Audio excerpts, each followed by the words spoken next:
Yeah, so let me wax poetic before I go on modern Christianity, now that we've gone away to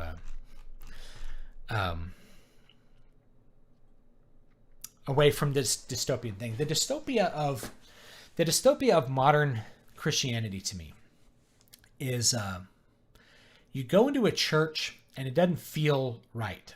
It doesn't feel real. I go in and I don't feel the presence of God, and I don't feel a reverence or a fear of him.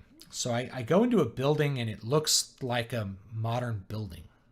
It looks like the world outside. So I haven't crossed a threshold into something that is distinct from the world. And as being raised as a Mennonite, that's an idea that has an effect on me. But when I walk into, say, like an Orthodox church, I feel like I've passed the threshold. So I walk into a modern Protestant church, it feels like the world outside.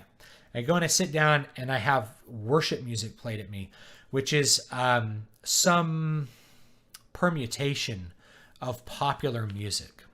The popular music, which I have no real love of. Being a metalhead and a Baroque head, I'm attracted to things which are just different. They're off the beaten path. But I go in and the music it's like an imitation of that satanic world outside. And it's like, I'm trying to think of a Tolkien quote. It's like the braying of horns, loud and vain and endlessly repeated. We used to call them 7-11 choruses, 7 words repeated 11 times. And that's what's there. People there with guitars. It's there to be just like the world outside. As if you're trying to make the church a part of the world, and you're trying to make it so indistinct from the world that people will just be attracted to it because it's just another part of their normal world. And that's not, to me, that's not the message of Christ. And I'm speaking as a Christian here. To me, the message of Christ is salvation from a fallen world, not a nicer version of the fallen world, right? There is no utopia, right? Even when Europe was completely, quote, completely Christian, it wasn't. People, the reason that Thomas Aquinas had to spend time creating proofs for the existence of God is because there were people who didn't believe, even though everyone else around them did, or didn't believe in Europe back then. It's been a constant thing. So when I walk across that threshold, I feel a vacuum. It feels vacuous and empty, and like there's not a meaning. Like people really want there to be a meaning, but it just isn't. And they've been told there that like that Catholics are crazy.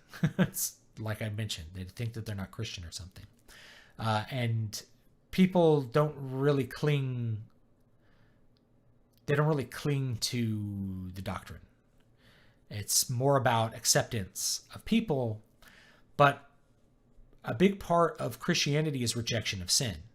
So in order to accept people, you have to preach to them that they must reform their ways and reject sin. And so a person who doesn't reject sin is not a person that you can really be in fellowship with. That's a person who doesn't believe, or they would reform their ways. So this is some of the feelings that I get. I just get the feeling that I'm crossing into something that is almost sinister in its chameleon-like imitation of popular culture. Even the idea that people would wear nice clothes on Sunday is missing. To where if you wear nice clothes, you look weird. You're the weird one. And I saw this transition in the more traditional churches I grew up in, to being just kind of this weird pop Christianity, I guess. Anyway, those are my thoughts on it.